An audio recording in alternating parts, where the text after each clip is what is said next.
O desejado de todas as nações. Capítulo 27. Podes tornar-me limpo. Este capítulo se baseia em Mateus capítulo 8, versos 2 a 4, capítulo 9, versos 1 a 8 e 32 e 34, Marcos capítulo 1, versos 40 a 46, capítulo 2, versos 1 a 12 e Lucas capítulo 5, versos 12 a 28.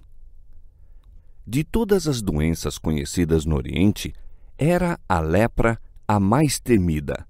Seu caráter incurável e contagioso, o terrível efeito sobre as vítimas, enchiam de temor os mais valorosos. Entre os judeus, era considerada um juízo sobre o pecado, sendo por isso chamada o açoite, o dedo de Deus.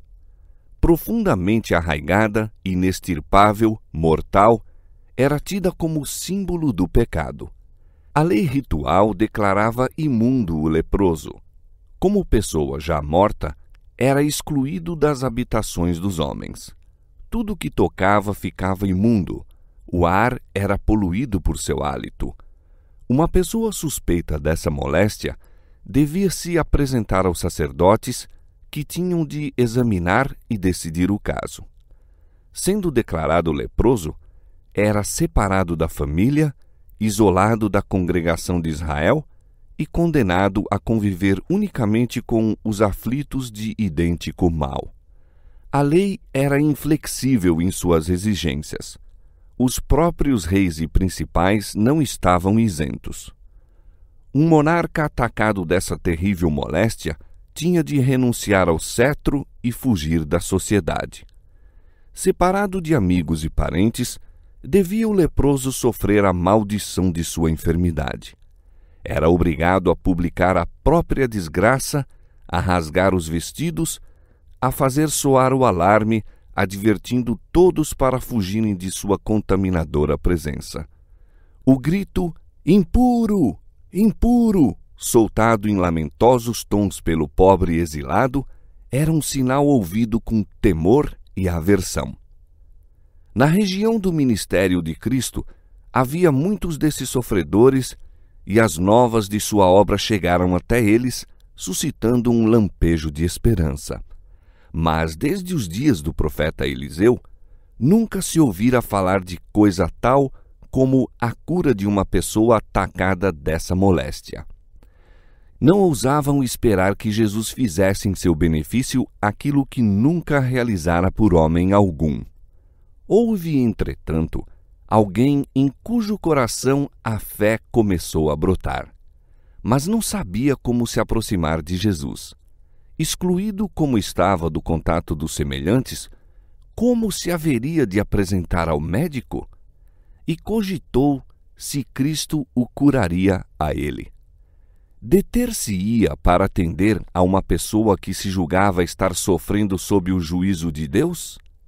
Não haveria de, à semelhança dos fariseus e mesmo dos médicos, proferir sobre ele uma maldição, advertindo-o a que fugisse da morada dos homens? Pensava em tudo quanto lhe fora dito de Jesus. Nenhum dos que lhe buscavam o auxílio fora repelido. O infeliz decidiu procurar o Salvador. Embora excluído das cidades, podia ser que acontecesse atravessar-lhe o caminho em algum atalho das montanhas ou encontrá-lo enquanto ensinava fora das cidades. Grandes eram as dificuldades, mas constituía essa sua única esperança. O leproso é guiado ao Salvador. Jesus está ensinando à margem do lago e o povo reunido ao seu redor. Ficando à distância, apanha algumas palavras dos lábios de Jesus.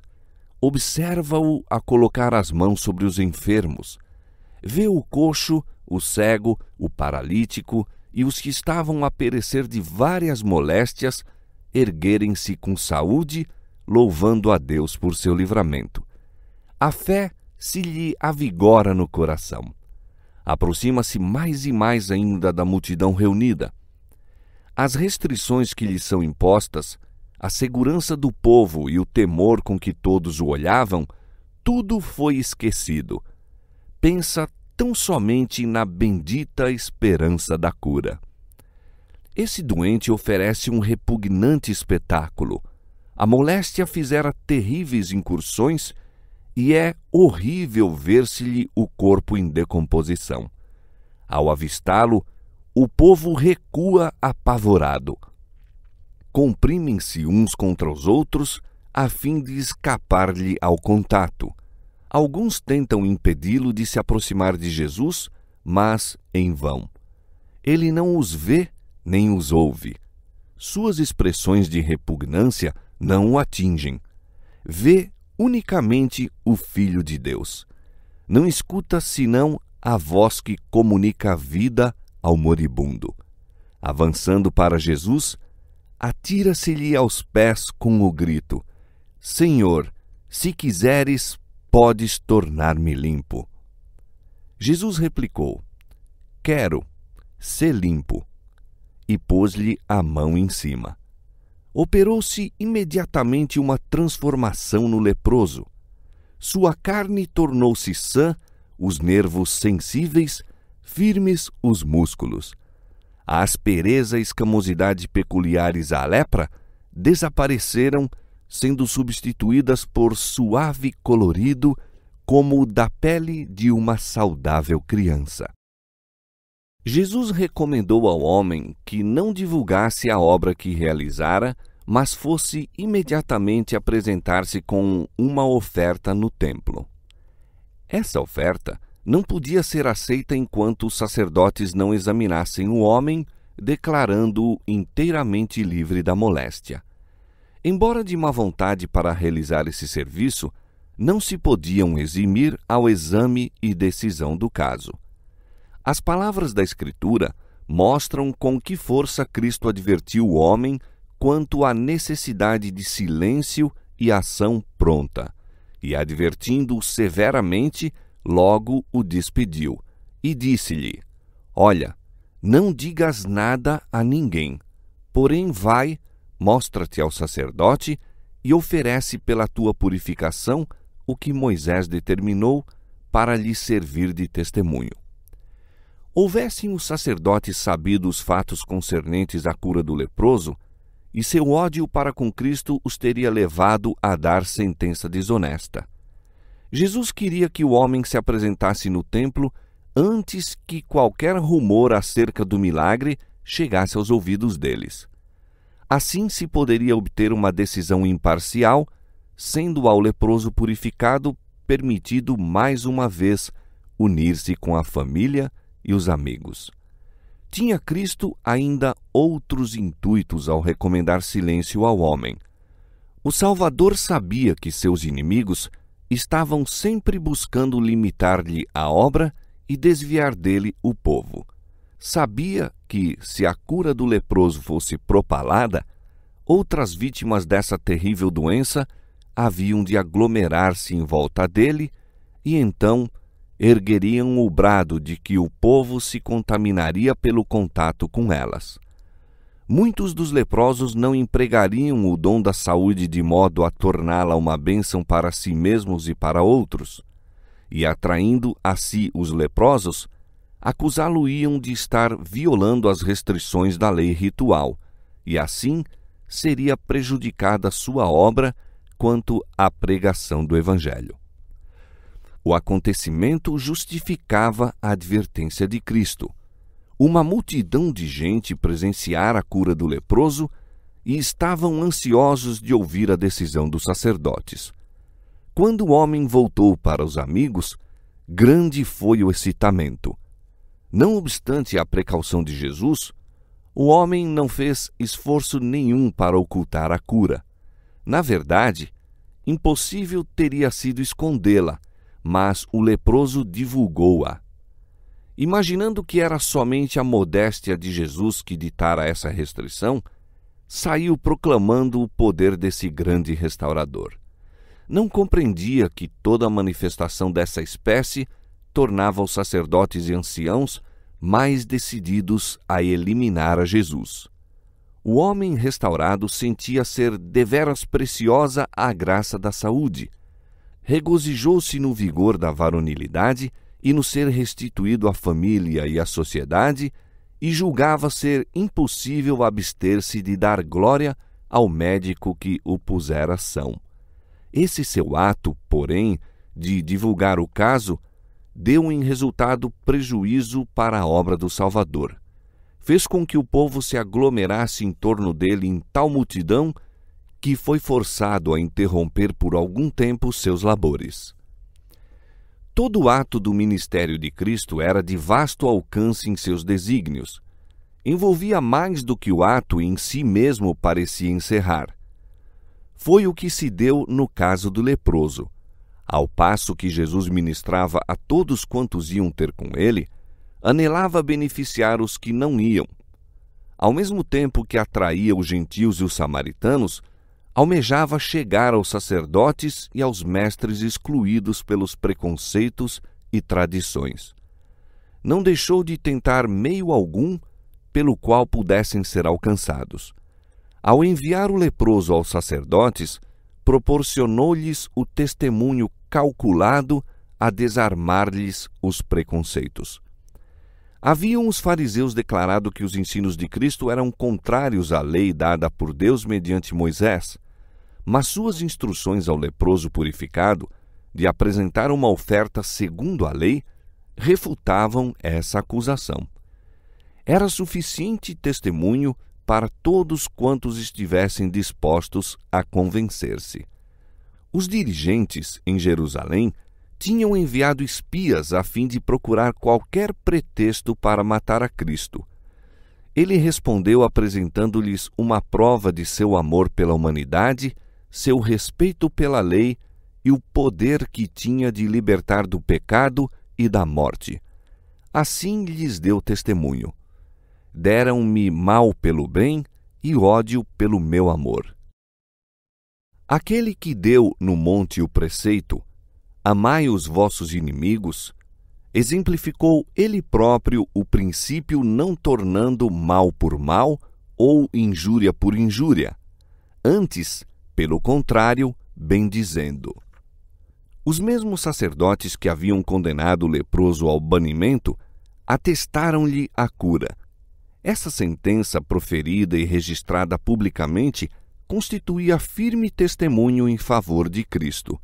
E ao ser o homem reintegrado sadio na congregação de Israel, sob a afirmação dos próprios sacerdotes de que não havia nele vestígio da moléstia, tornou-se vivo testemunho de seu benfeitor. Apresentou alegremente a oferta e engrandeceu o nome de Jesus. Os sacerdotes estavam convencidos do divino poder do Salvador. Foi-lhes dada a oportunidade de conhecer a verdade e serem beneficiados pela luz.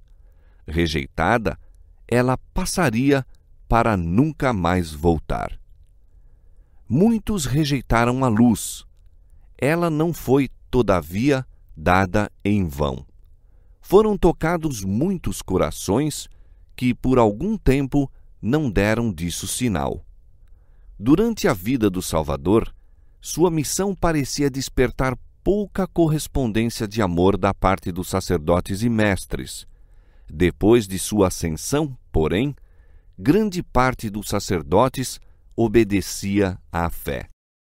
A obra de Cristo em purificar o leproso de sua terrível doença é uma ilustração de sua obra em libertar a alma do pecado.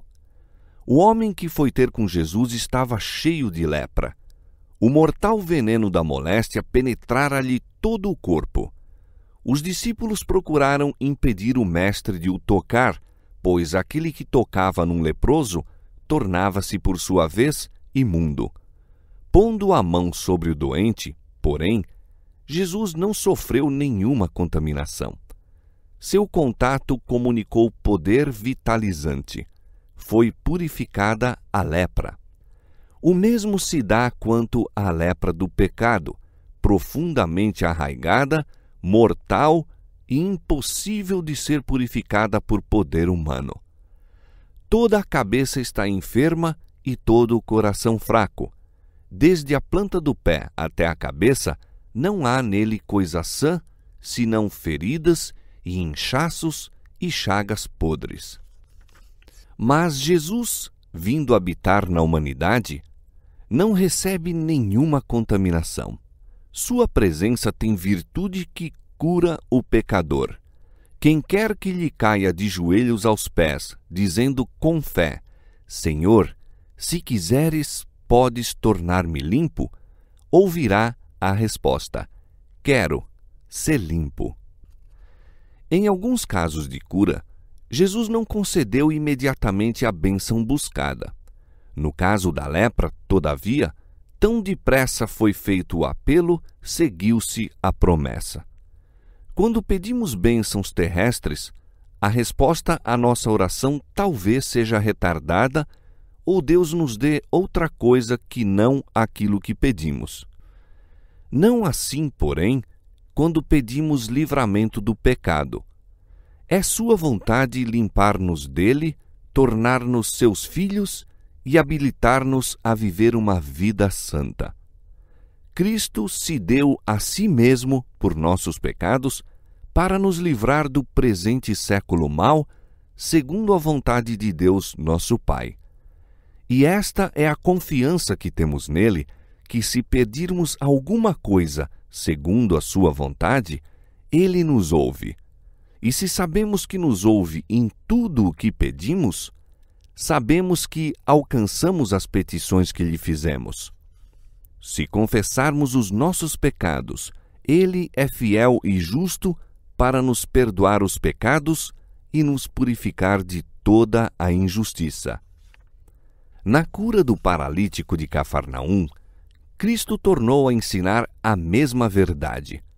Foi para manifestar seu poder de perdoar pecados que o milagre se realizou. E a cura do paralítico também ilustra outras preciosas verdades. É plena de esperança e animação e, do ponto de vista de sua relação para com os astutos fariseus, encerra igualmente uma advertência. Como o leproso, esse paralítico perdera toda a esperança de restabelecimento. Sua doença era resultado de uma vida pecaminosa e seus sofrimentos amargurados pelo remorso. Por muito tempo apelara para os fariseus e os doutores, esperando o alívio do sofrimento mental e físico. Mas eles friamente o declaravam incurável, abandonando-o à ira de Deus. Os fariseus consideravam a doença como testemunho do desagrado divino e mantinham-se à distância do enfermo e do necessitado. Todavia, muitas vezes esses próprios que se exaltavam como santos eram mais culpados que as vítimas que condenavam. O paralítico achava-se de todo impotente e, não vendo nenhuma perspectiva de auxílio de qualquer lado, caíra no desespero. Ouvira então falar das maravilhosas obras de Jesus. Foi-lhe dito que outros, tão pecadores e desamparados como ele, haviam sido curados. Até mesmo leprosos tinham sido purificados. E os amigos que relatavam essas coisas animavam-no a crer que também ele poderia ser curado caso fosse conduzido a Jesus.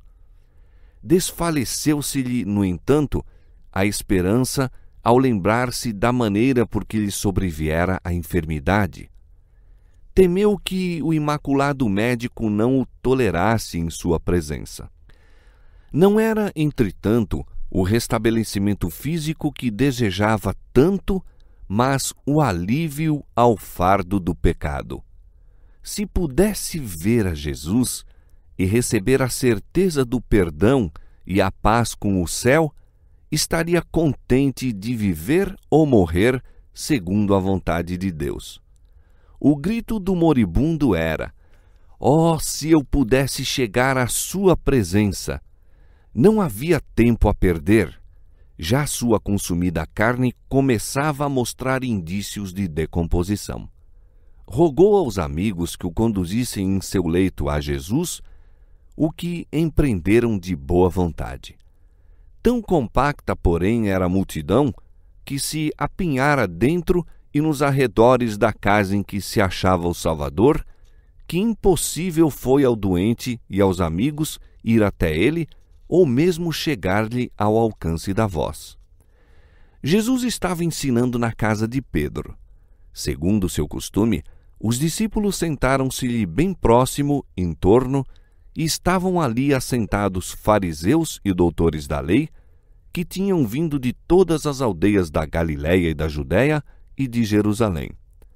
Estes tinham ido como espias, buscando motivo de acusação contra Jesus. Além desses oficiais, apinhavam-se a multidão mista, os sinceros, os reverentes, os curiosos e os incrédulos. Nacionalidades diversas e todos os graus sociais se achavam representados.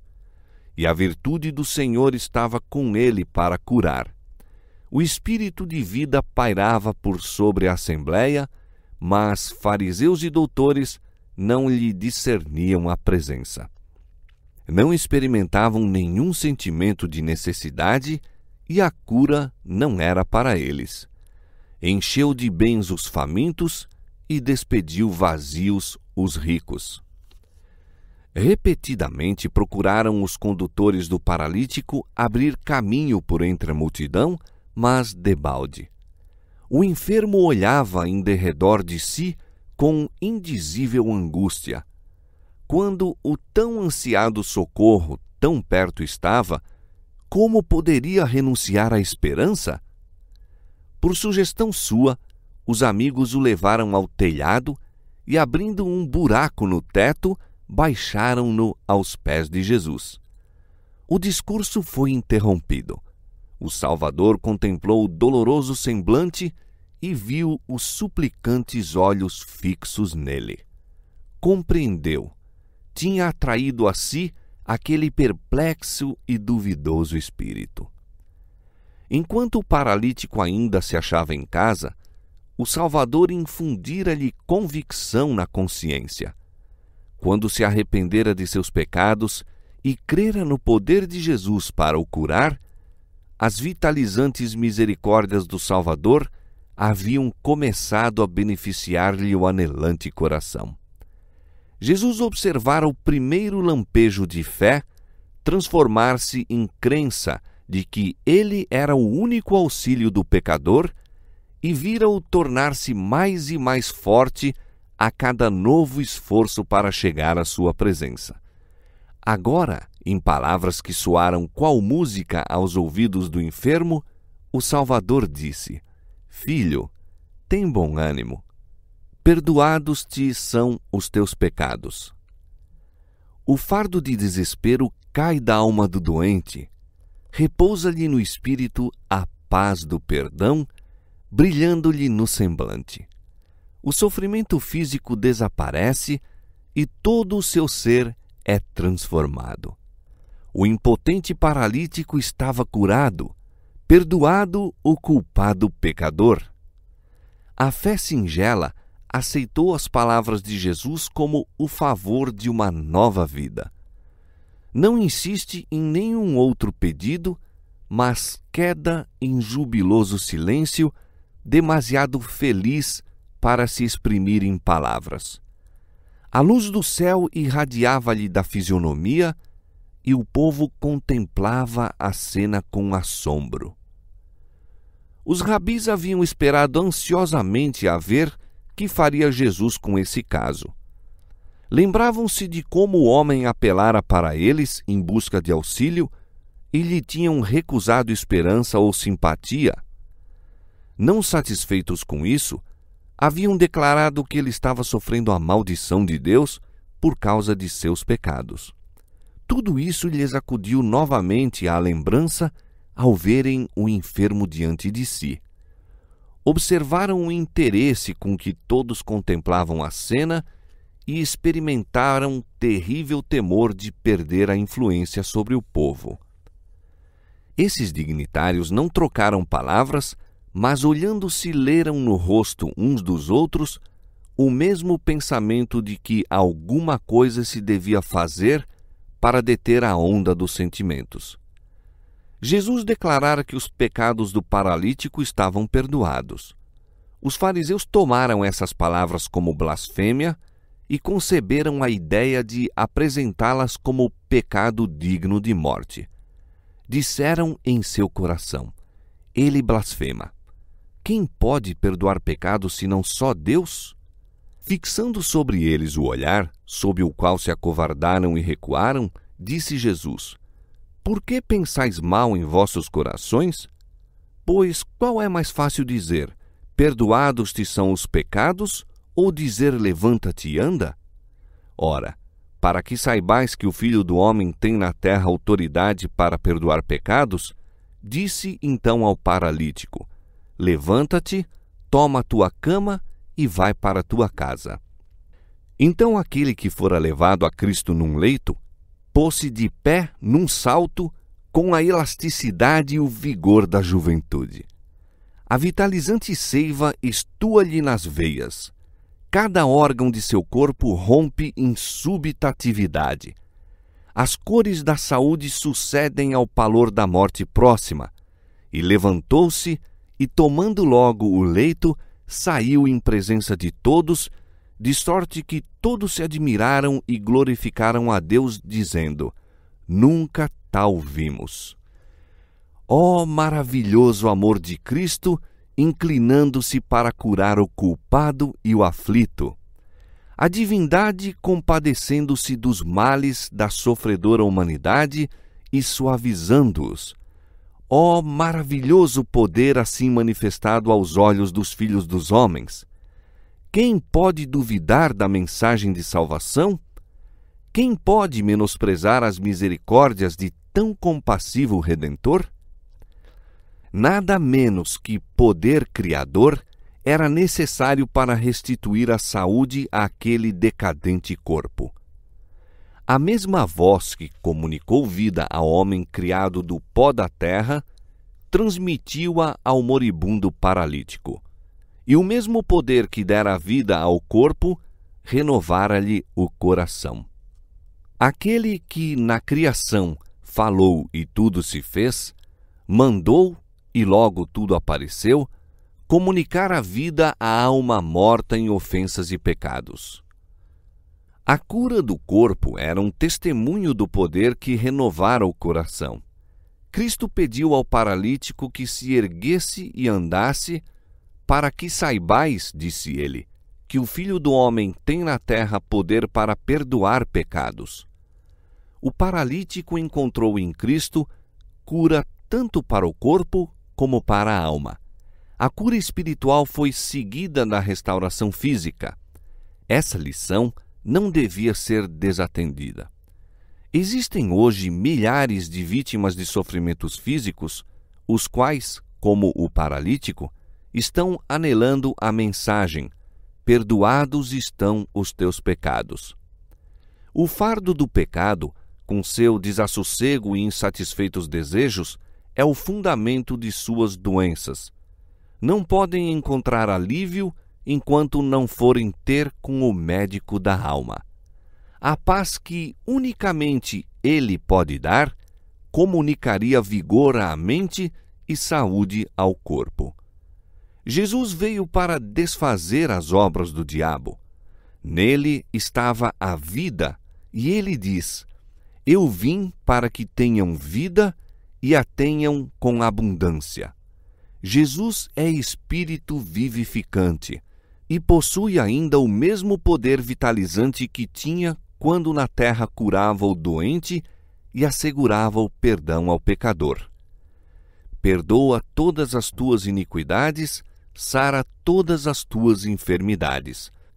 O efeito produzido sobre o povo pela cura do paralítico foi como se o céu se houvesse aberto, revelando as glórias do mundo melhor. Ao passar o homem curado por entre a multidão, bendizendo a Deus a cada passo e levando sua carga como se fosse uma pena, o povo recuava para lhe dar passagem e, presa de assombro, fitavam-no falando entre si brandamente em segredo: hoje vimos prodígios. Os fariseus estavam mudos de espanto e esmagados pela derrota. Viram que não havia aí lugar para seu ciúme excitar a multidão. A maravilhosa obra operada no homem que haviam entregue à ira de Deus impressionara por tal forma o povo que no momento os rabis foram esquecidos. Viram que Cristo possuía um poder que tinham atribuído unicamente a Deus. Todavia, a suave dignidade de sua atitude apresentava assinalado contraste com o porte altivo deles. Ficaram desconcertados e confundidos, reconhecendo, mas não confessando, a presença de um ser superior. Quanto mais forte era a evidência de que Jesus tinha poder na terra para perdoar pecados, tanto mais firmemente se entrincheiravam na incredulidade. Da casa de Pedro, onde tinham assistido ao restabelecimento do paralítico por sua palavra, saíram para maquinar novos planos a fim de reduzir ao silêncio o Filho de Deus. A enfermidade física, se bem que maligna e fundamente arraigada, debelou-a o poder de Cristo. A da alma, porém, firmou o império sobre os que fecharam os olhos à luz. A lepra e a paralisia não eram tão terríveis como a hipocrisia e a incredulidade. Na casa do paralítico restaurado, foi grande o regozijo quando ele voltou para a família, conduzindo com facilidade o leito em que, pouco antes, fora vagarosamente levado de perto deles. Reuniram-se-lhe em torno com lágrimas de alegria, mal ousando crer no que seus olhos viam. Ali estava ele em sua presença, no pleno vigor da varonilidade. Os braços que tinham visto sem vida estavam prontos a obedecer imediatamente à sua vontade. A carne, contraída e arroxeada, achava-se agora rosada e fresca. Caminhava com passo firme e desembaraçado. A alegria e a esperança achavam-se-lhe impressas em cada linha do rosto, e uma expressão de pureza e paz havia substituído os vestígios do pecado e do sofrimento. Daquele lar ascenderam jubilosas ações de graças, e Deus foi glorificado por meio do Filho, que restituíra a esperança ao abatido e força ao aflito. Esse homem e sua família estavam dispostos a dar a vida por Jesus. Nenhuma dúvida lhes enfraquecia a fé, nenhuma incredulidade lhes maculava a lealdade para com aquele que lhes levara luz ao ensombrado lar.